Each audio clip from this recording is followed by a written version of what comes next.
bien, estamos de vuelta y hasta ahora volvemos con Amelia. Amelia, tenemos una marcha muy bonita por ahí, cuéntanos un poquito de qué se trata, Amelia, adelante. Con Sucre, en la esquina de la avenida Luzuriaga con Sucre, en vivo y en directo. Y bueno, ahorita hay un montón de ruido por un paso de antorchas del colegio Jorge Basadre. A continuación vamos a entrevistar al señor. Señor, buenas noches. Dígame usted, ¿qué opina acerca de las elecciones municipales, regionales y de este lento proceso electoral? ¿A qué se debe este lento proceso electoral? Porque han pasado 11 días y aún no saben los resultados y solamente se sabe algunos datos y no los resultados concretos.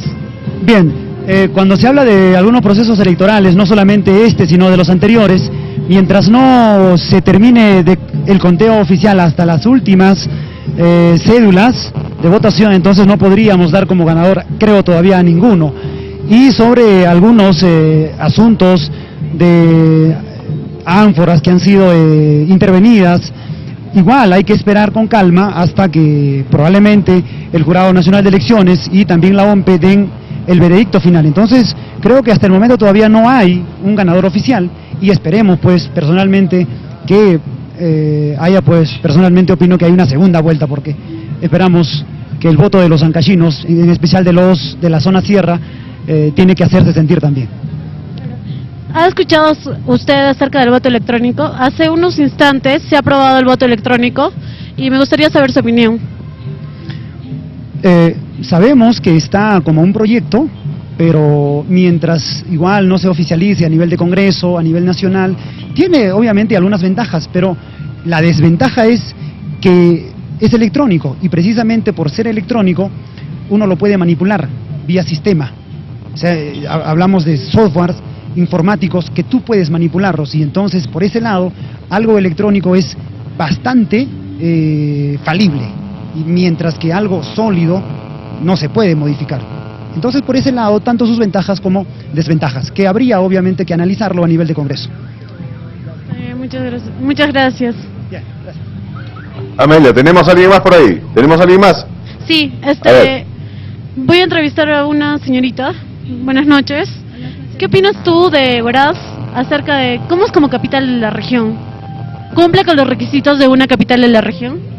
Bueno, yo creo que Huaraz como capital de la región le falta demasiado. Creo que nuestros gobernantes, y así se les puede decir, le han dado más prioridad a Chimbote que a Huaraz. Se han dedicado una y otra vez a remodelar la plaza. Si sacamos nuestra cuenta, en todo ese tiempo habrán remodelado más de 10 veces la plaza y no han dado prioridad a otras cosas. Hay que ver que nuestro actual presidente de la región se ha dedicado a regalar víveres y otras cosas y no se ha preocupado más en gastar su dinero en campañas políticas y no en lo que realmente necesitaba el Perú. Ya. ¿Cuáles crees tú que son las carencias que tiene esta provincia como capital de la región? ¿Qué crees que le falta a Huaraz? A Huaraz le falta mucho. Primero hay que hablar de tecnología, porque hablamos de la universidad, hay que centrarnos en lo que es la universidad. Las computadoras están realmente viejas, tenemos aulas donde las pizarras están viejas, los asientos están maltratados, las sillas no están en buen estado, todos los materiales no están en buen estado. Entonces hay que darle más prioridad al estudio, a la educación, para preocuparnos en lo demás. Muchas gracias, señorita. Muy bien, Amalia. Muy bien, muchas gracias, Amalia.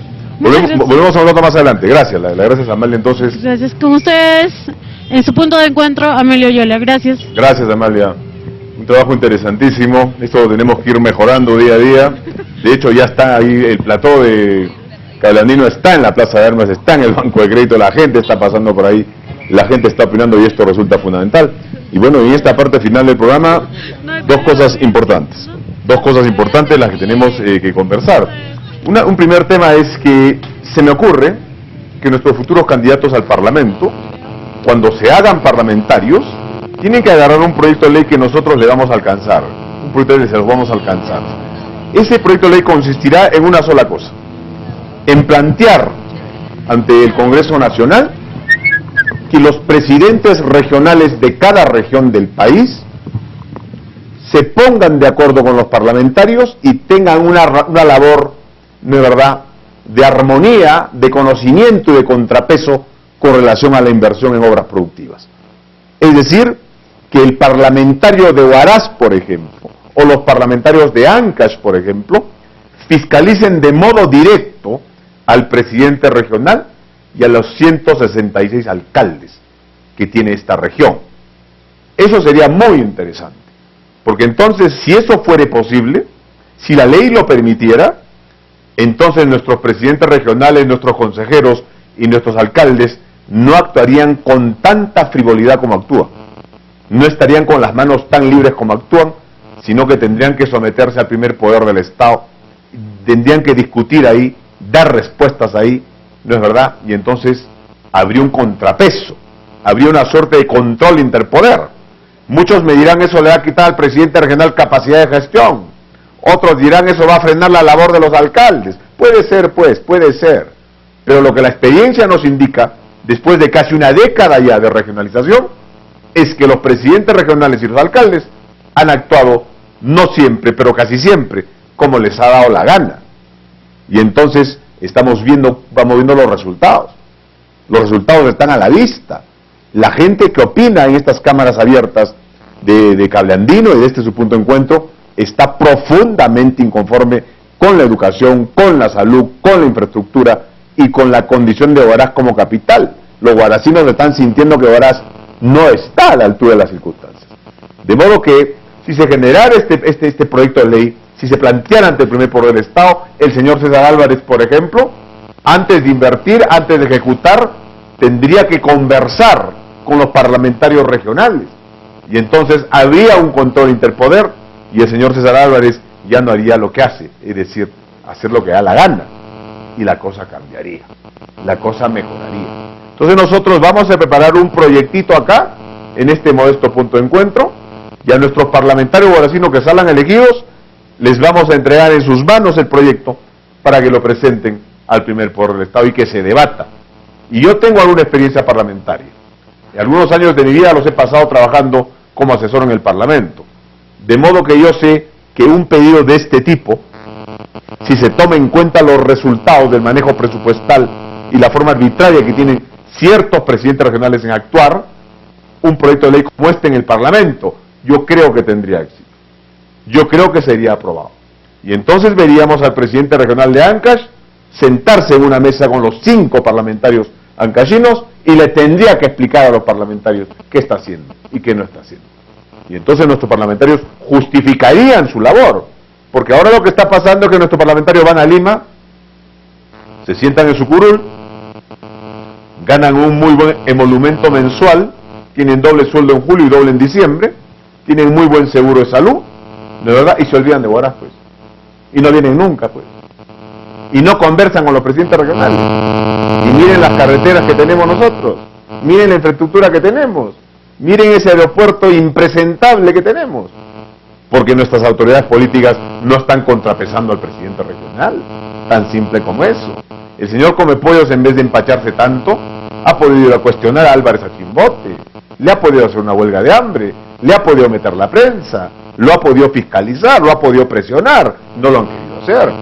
Lo cierto es que un parlamentario tiene 3 facultades, hoy tiene 3 facultades, representa, legisla y fiscaliza.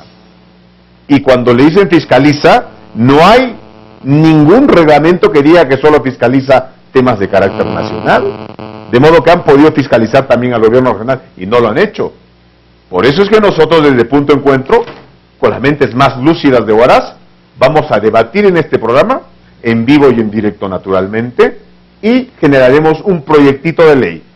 Ese nuestro proyectito de ley tendrá 2 artículos.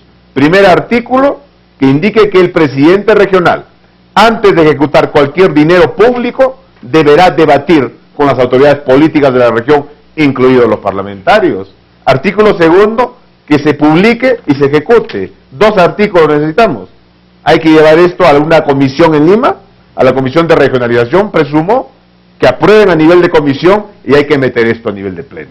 Y si se aprueba, los presidentes regionales ya no harán como casi siempre.